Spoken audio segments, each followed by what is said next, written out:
Welcome to What Are You Sporting About podcast, a podcast about business, employment, sports, and entertainment to help educate, support, and guide you to your next level. Here's your host, attorney Savania DeBarros.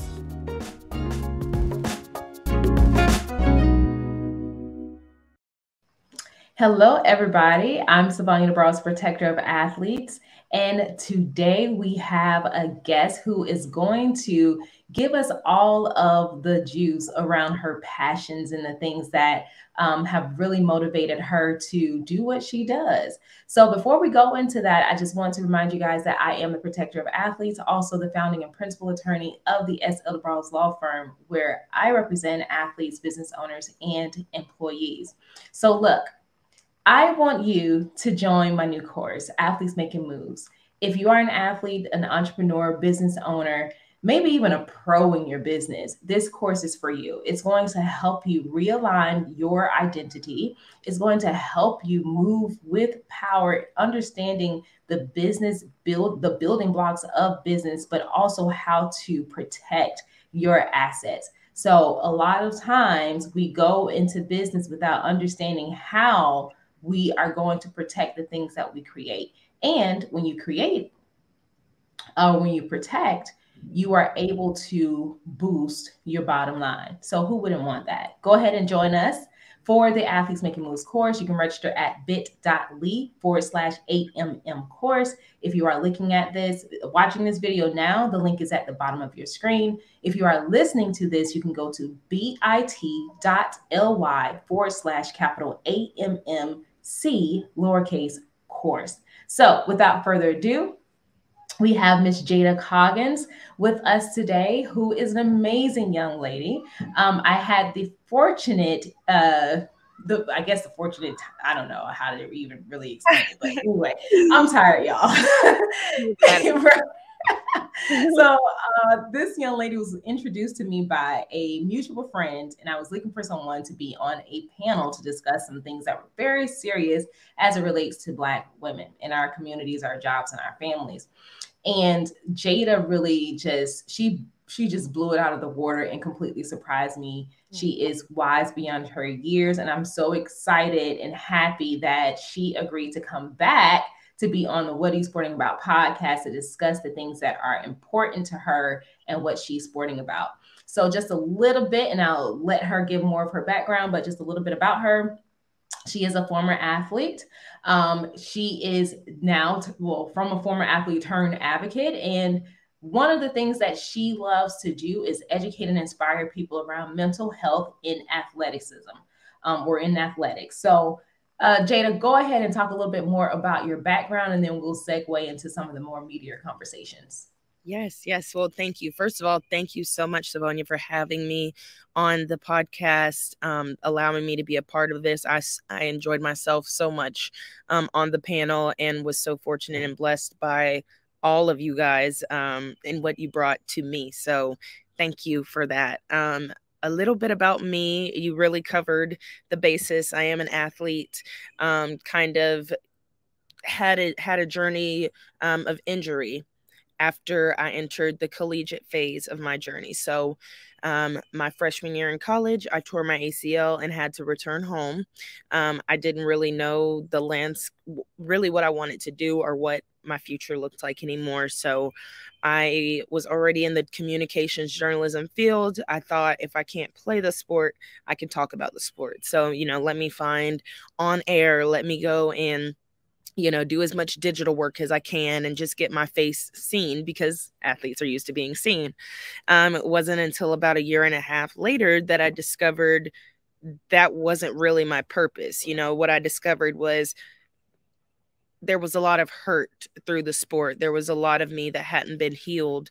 And there was a reason why I was craving the attention of a camera, yet not really having the drive or the motivation to put in the work of production and editing and the hours and spending that time. So graduated and quickly found the workforce wasn't necessarily as easy navigated as it seemed. And you needed to do the grimy work. And so I found myself spinning and spiraling. I went through phases coaching basketball on both the high school and the grassroots travel sector. I directed and then started planning events for the youth, and all of the network and connection and everything that I've been able to put together has landed me where I am now, which is really a place of neutrality. And I just want to be an advocate, as you said, for athletes and reminding them as well as coaches about their mental health, about who they are, about what it is that they bring to the table that sports enhances. I think a lot of times we get caught up in thinking our value is within the game because of those big moments and how we feel. But my job and what I want to do is remind athletes that along the journey every day playing the sport, you are enhancing yourself, and those qualities never leave you. I love it. There are some things that you said I definitely want to dive into, but before we go there, I want you to answer this question. What are you sporting about? Ooh, I am sporting about a free mind. I'm sporting about positivity. I am sporting about athletes. I'm sporting advocacy for athletes.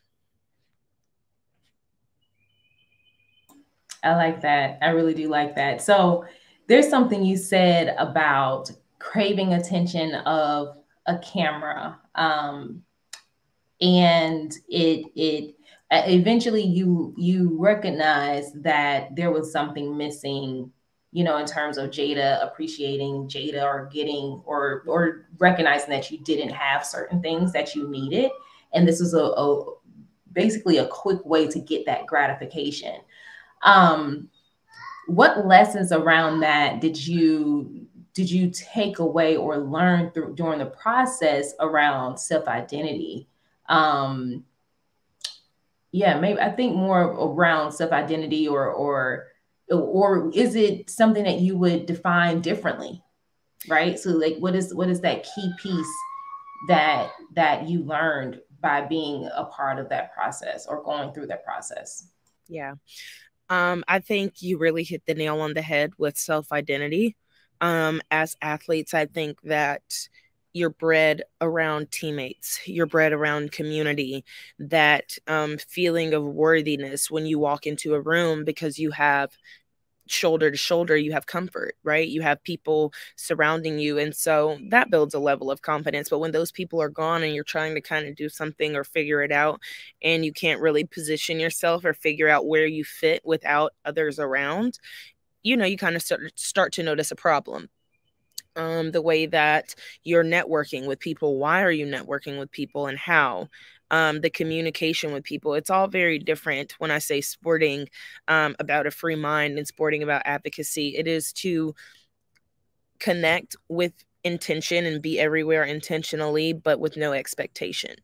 And I think that I had a lot of expectancy externally, and I had to really, really use that time to, you know, reflect internally. And that's what we advocate for, is just to look within yourself for what it is that you really want to do, what your strengths and weaknesses are, what are your triggers, your likes, dislikes. And I think I had to do a lot of that during the time of trying to be that person on camera, because I have the bubbly, I have all of that, and you can put that at face value. But when you really have to dive and do a little bit more work and go deeper into those stories and figure out how to communicate a little bit differently, maybe with someone you don't necessarily agree with or want to, it teaches you about who you are and what you really want to do. It's like, if I don't think it's really worth it to go see him, you know, but they need the story, like that's not a team player. So no, that's good. Because it makes me think about just built-in expectations. Like everyone has some level of expectation or some particular standard that we live by. And one of my problems, and this is something that I still work on to this day, is just recognizing that not everyone lives at the standard that I consider myself to live to, right? Which means that I cannot expect for certain people to do things or for a situation to be in a way that I would hope that it would be. Just be in the space of being ready, prepared, and let the universe do whatever it's going to do. Because sometimes when you enter the space or enter whatever situation with a set of expectations, now when things don't turn out the way that you expected them to, right. Right. Now, how does that really play with the psyche of the individual? And if you're a person who really struggles with mental health issues or dealing with rejection or whatever form that may come in, how is that really going to impact or affect you long term if you're not able to recognize that I have these expectations, but they're also they may not even be a realistic expectation for a person, thing, or whatever, right? It's just something that's built into your mind. And so we get so excited and set ourselves up for this windfall. Right, exactly. Instead of just doing the work, because you mentioned, okay, I wanted to be in front of a camera, but I never even did all the other stuff that I could have done. So how many athletes are out there for some fast gratification because it makes them feel good in some way or another, or makes them forget about certain traumas that they had? But the issue with fast gratification is once you get it, that's it. You're still searching for more. Yeah. So unless you go back to the root, the crux of whatever the problem is, you're never going to get the outlet, the healing that you really deserve to be the best person that you can be. Yeah, absolutely. I absolutely agree. I think we start looking externally and, from substances to people to, and so we're talking substances, we're talking sex, we're talking anything harmful, right? Like instead of letting internally our spirit connect to us, right? And so I think when we were really using the analogy of being on camera, right? And all of the things and really the preparation that it takes to be positioned where you want to be. And I think that oftentimes when we are having our minds set on what we want, we take away from our ability to be prepared. We take away from the time that we have to prepare for what we're truly supposed to do because we're down a rabbit hole, and so we get distracted with every little thing along the way, instead of when I know what I'm going towards, it's more narrow and straight, and it's hard, but I know at the end the answer is this. So over that hurdle we go. The other way, distractions, gossip, drama, love, everything that I think the world wants us to get distracted by, right? But you have to have a mind of like purpose, being positioned for your purpose. Yeah. No, I agree with that. And I like how you put it too, because if you are not focused on what you are here to do and accomplish, you will be distracted. And it doesn't mean that other things may not come, but I think what I'm realizing too is people who are very strong-minded, strong-willed, even if there are distractions, they still find a way to do what they are supposed to do. Plus, plus the distractions, you figure it out. Right. But if you remove the distractions, how much further along could you be, right? Yep. Or how much more refined could willpower do you have? Right. It's exactly. A mental game. It's a mental strength. It's a choice every day. We get a choice. You wake up and you get an option. Exactly. So I want to move our conversation along a little bit. And I want to dive into resilience. So this has been something that has been near and dear to my heart. I've been writing about it a lot lately. There are articles about it that I've written, and I really want to help people recognize that resilience isn't just something, that we instinctively just have, right? It's something that we constantly have to work on and hone. So what are two things that have helped you to build resilience in life? And if you feel you're not resilient, if you feel you don't have resilience, what are some things that you feel like could help you build resilience? So I think I am resilient. I know I am resilient. You know, jobs, relationships, friendships, positioning, and really location, I think for the better part of my early 20s, it has been all about getting the nose to where I think I'm supposed to be. And I've had like this enlightening and awakening of like, this is who you are, no matter what you've said or what you've done or how you've tried to be. One of the biggest epiphanies that I've had. Yes, first, I'm a child of God. I think that I'm a servant leader, and that's the way that I connect with people and grow them. But I am a big daddy's girl, and I've always said my whole life, I'm like, no, he gets on my nerves, this, that, third. Like, nope, I'm a daddy's girl. I love my daddy. I love being up under him. I could impersonate him. I could do whatever, you know what I mean? I know his orders. I know exactly what that man gets.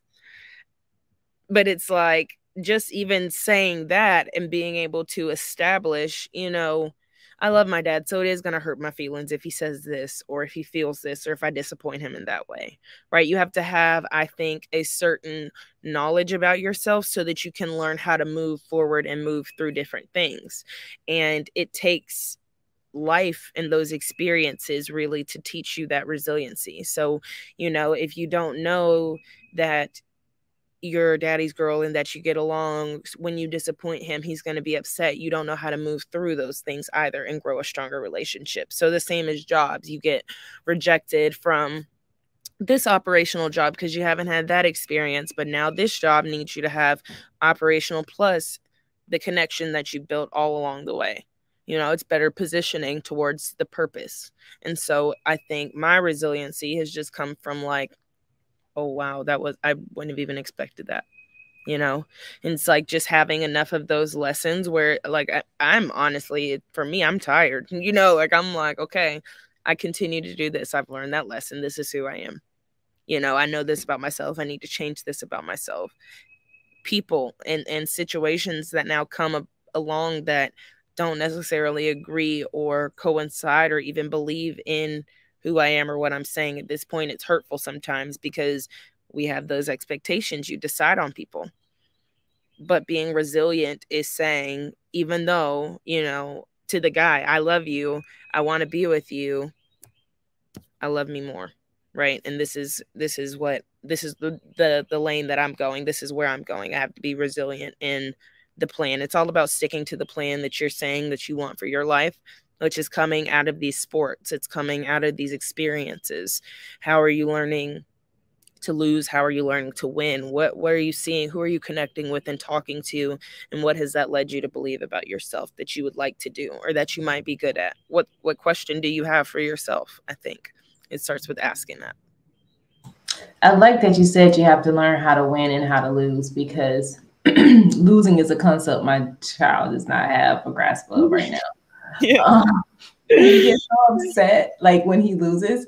So recently we were in Greece on vacation and we went to the original like I have to join the family, man. These vacations and just the whereabouts of you guys, I just have to just let me join it. We go everywhere.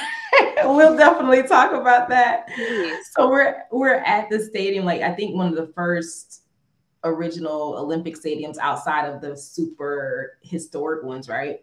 Yeah. And my 4-year-old wants to race me. So I don't give any opportunities for little people to win. Yeah. Everybody's fair game. Everything is fair game. I'm like, if you're going to race me, you better bring it. So he loses and he starts crying. I said, look, you got to have better sportsmanship. And I know he's 4, right? So we race again and I let him win. Yes. But I treat my nephews the exact same way. My nieces, if I race kids, hey, just come with it. Take it. I'm going to really run. It's a competition. There's something here. I'm very competitive. But I know how important it is to recognize how to lose, as you said, because when you learn how to lose, first off, you recognize, okay, I gave it my all, or I tried my best. And you recognize how you feel in that moment too. And when we lose in certain respects, that feeling of losing, I think sometimes it motivates us to want to do better, to want to, go back to the drawing board and figure out, why did this circumstance happen? You get motivation. Right, it motivates you, but it also reminds me of Mandela's famous quote, I never lose, I win. Because when you do lose, you learn a whole lot of things about yourself. You learn why you reacted the way that you did. You learn what you did wrong in the process, whether it be sport or anything else. It could be a I don't know, science competition or something, right? But you learn why things why they didn't work. So every time, if we just reshift that focus or that idea, that mindset around it, now we're able to put forth more knowledge and preparation into whatever our craft is, so that we can win at the end of the day.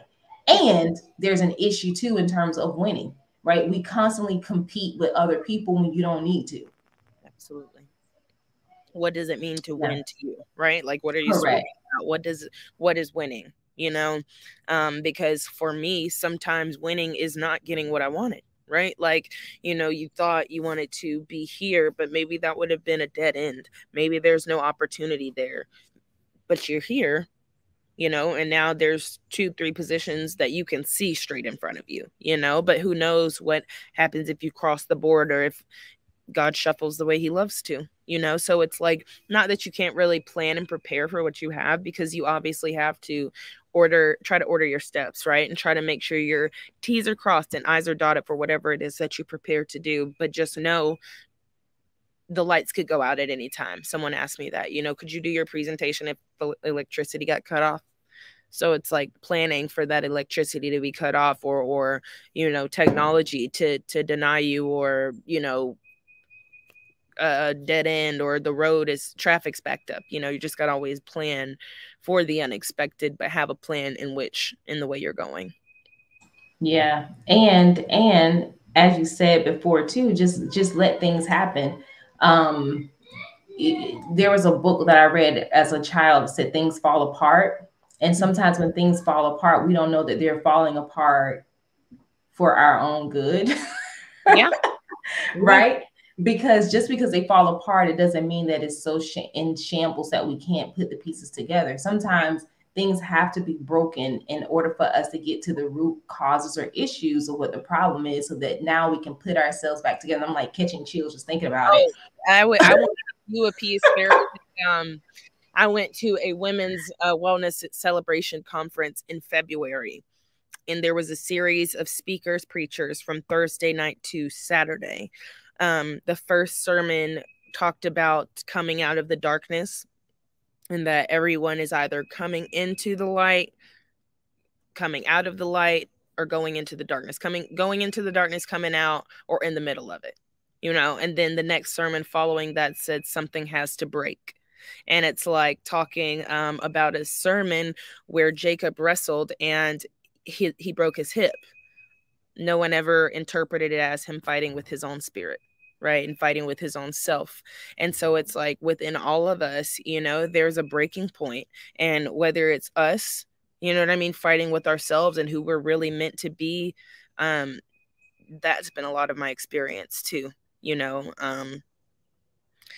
fighting and drinking and trying to explore so many different ways of the world, because you avoid who is right, who's in front of you, right? Like there's no one really bigger to fear than the person that you're talking to him every night, And so it's like, do you start living that and acting on it, or are you going to continue to get these lessons and speed bumps throughout your life? So. Yeah, no, that's good. That is so powerful. And I think too, it's important that we understand, sometimes we can go and we dress up and we do all of these other things to make it look as though we have it all together, but we don't, and that brokenness can be so deep on the inside that you have to pay attention to it, because it's not going to go away. So I really hope that this conversation touches somebody, to give them the push that they need to really just go forward with dealing with their mental health, dealing with their emotional, mental resilience, so that they can live the way that they desire and want to live. Yeah. Full and happy life. Yes. Yep. Absolutely. It's heavy carrying that and trying to be in control and feeling like you have so much, like you have so many tasks to do, because if you don't do this, it's not going to end up right. That's heavy. And when we really don't have control and things just end up going the way they're going to go anyway, people do what they're going to do anyway. You know. Yeah. No, I totally agree. So we're going to switch gears. And before we do, I just want to remind you guys, look, you got to join Athletes Making Moves course. I want to ask you a question, though. Is fear holding you back from your dreams? If so, you got to come and holla at your girl. Join the Athletes Making Moves course, because we are just stopping fear in its tracks by helping you to reshape your mindset for success. You can register now at bit.ly/AMM course. If you're watching this, the link is at the bottom of the screen. If you are listening to this now or at a later date, just go to bit.ly/AMMC, lowercase OURSE. All right, back to you, Miss Jada. So here's what I want to kind of wrap up with, because as an attorney, and as a mom, legacy is something that is so important to me. And not a lot of people really think about their legacy. They don't think about, how would they want to be remembered, or what are some of the things that they would want to leave for the people that they love. So I know that you are very early in your career and just getting started, but do you want to leave a legacy? Absolutely. I feel inspired, and a lot of my resilience and just inspiration comes because I think that the legacy was already started and founded. For my family, my mom and dad both came from families that, did the very best that they could, but they've made a very beautiful life for themselves and afforded themselves opportunity that they never probably would have seen as kids. They've been able to leave something for the next generation that wasn't left for them. And I think it's always really great to look at what's in front of you and recognize that I have a duty to them. But I look beyond my parents often to my mom's parents, especially, and they are from 3 hours south of where I'm from now.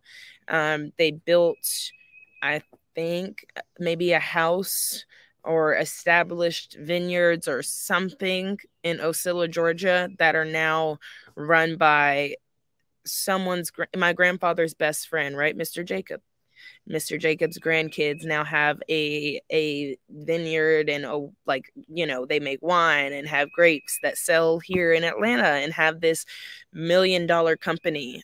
But I know that it was started by my grandparents, right? And their resilience, and they would be here today and be proud of what that vineyard has made and not want really any gratification or any reward for it. But I find a lot of inspiration just in knowing who they were to the people that they built it for, knowing the relationship, knowing what they overcame just to provide for their family, so that my mom could then decide that she wanted to move to Atlanta from that town and start her family and take us out of a town 20 minutes away that has just a little bit more gun violence, and maybe somewhere along my 18 years of life lost their accreditation and put me in a situation where now I have to sit in a classroom where I'm like one of 3 Black kids and learn how to speak and learn how to assert myself and learn how to,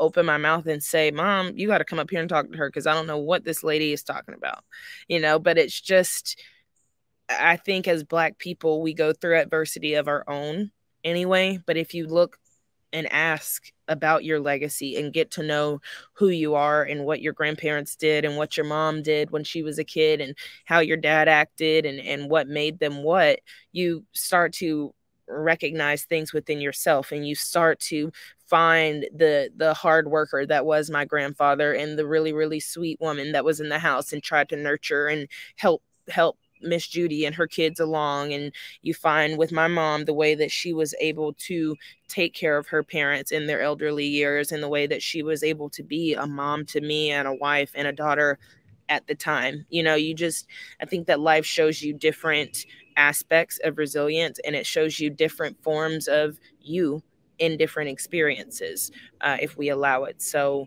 the legacy that I would want to leave for my kids is whatever hurdles that I push through in my adult life, whatever I am able to expound upon that my parents do, that they just take the same token, take the same baton, really, with honor, and just be the very same, be resilient, be a child of God, and just trust in our lineage, trust in yourself, and know yourself. So, yes. I love that. Now, if you could leave some advice for our young athletes, entrepreneurs, anyone who just may stumble across this podcast and are looking for an uplift, some form of inspiration or sign. I know a sign. Like, if this is a sign, if you're looking for a sign, this is it. But anyway, do you have any advice for the listeners and viewers? It can be anything. Just pull it from the heart.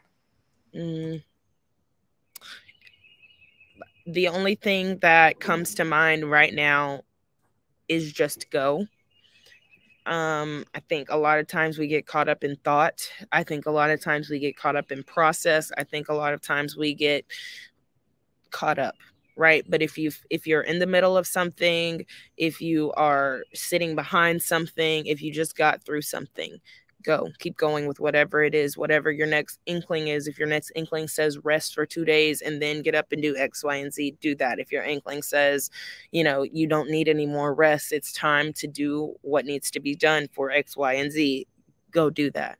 But don't sit still and not act on whatever is in your heart, whatever your body is telling you, whatever popped into your mind when you listened to this conversation, in whatever direction it is. Just make sure you go. Nothing is meant to stay still. Nothing is meant to be steady in that way. You have to go. And the change starts with you. I love that. You guys heard it. You just gotta go. You just have to start. You have to start.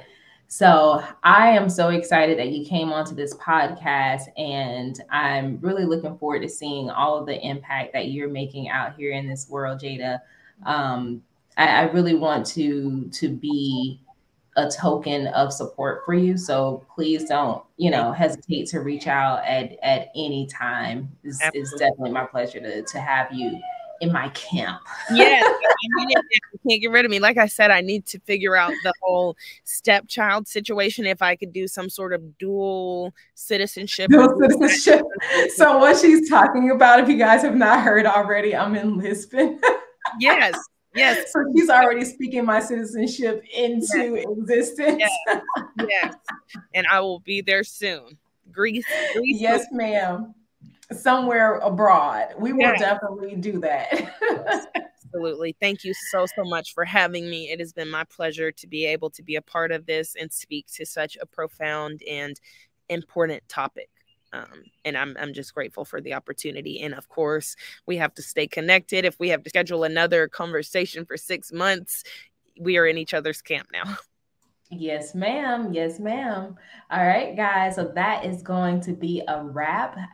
Look, I'm just always happy that you guys keep joining me every week to listen either to myself solo or to these amazing guests that I have on a podcast, because I am so serious when I say I really, really, truly want to inspire, educate, and motivate you to your very next level. And that is what we're doing. We're bringing other experts and people who are advocating for different things in our community so that we can live and be better. We can live better. We can be better.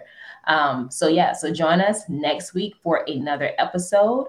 And until next time, guys, I'll check you later. Ciao. Bye.